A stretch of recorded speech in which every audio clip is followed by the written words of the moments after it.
আমরা সবাই হাঁটলেও কম মানুষই আছেন যারা যথেষ্ট হাঁটেন। আমরা সবাই উন্নত দেশের মতো সুযোগ সুবিধা নিয়ে বাস করতে চাই বা উন্নত দেশে চলে যেতে চাই, কিন্তু কতজন আছি যারা ওদের মতো সুস্বাস্থ্যের অধিকারী হতে চাই, স্লিম ফিট থাকতে চাই?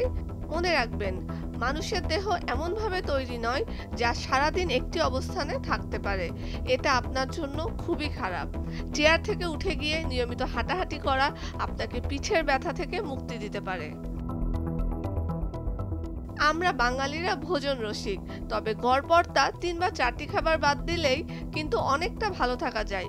যেমন চিনি বা মিষ্টি জাতীয় খাবার, তেলে ভাজা, রেড মিট, প্যাকেটজাত প্রসেসড ফুড ও হোয়াইট কালার ফুড অর্থাৎ চাল, আটা, চিনি। এর পাশাপাশি হাঁটতে হবে। আমরা মনে করি জিমে না গেলে ওজন কমে না। এটি সম্পূর্ণ ভুল ধারণা। স্নায়ুবিজ্ঞানের প্রফেসররা হাঁটার উপকারিতার কথা বরাবর বলে এসেছেন। নিষ্ক্রিয় থাকার অর্থ শরীরে পেশি শক্তি কমে যাওয়া, কিন্তু তার চেয়েও বড় কথা এর ফলে মস্তিষ্কও শুকিয়ে মরে যেতে শুরু করে। আবার হৃৎপিণ্ড ভালো থাকার জন্য হাঁটা খুবই উপকারী।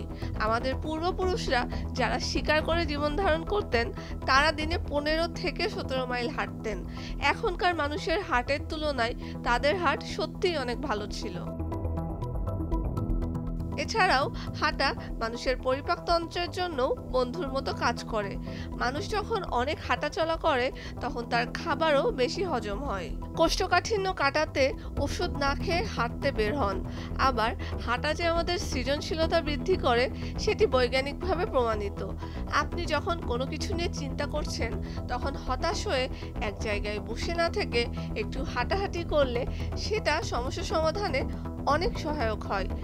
দার্শনিক ও লেখক বার্ট্রান্ড রাসেলও যখন হাঁটতে বের হতেন তখন ছোট্ট একটি কাগজে তার অনেক চিন্তাভাবনা টুকে রাখতেন এবং পরে তিনি এসব ব্যবহার করে দুর্দান্ত সব গদ্য রচনা করেছেন। স্নায়ুবিজ্ঞানী সেনোমারা বলেছেন, বিষণ্ণতার সঙ্গে বসে থাকার সম্পর্ক রয়েছে।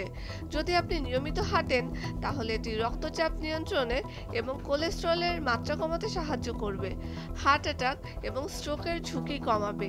স্ট্রেস বাস্টার হিসাবে হাঁটার বিকল্প নেই।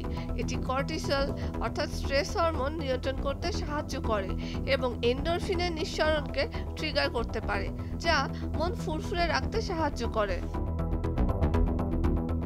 পরিশেষে বলা যায়, হাঁটা নিজেই থেরাপিউটিক। যদি ভালোভাবে বাঁচতে চান তবে এখনই হাঁটা শুরু করুন। সুমায়া লামিশা, স্রোতস্বিনী, ভোরের কাগজ।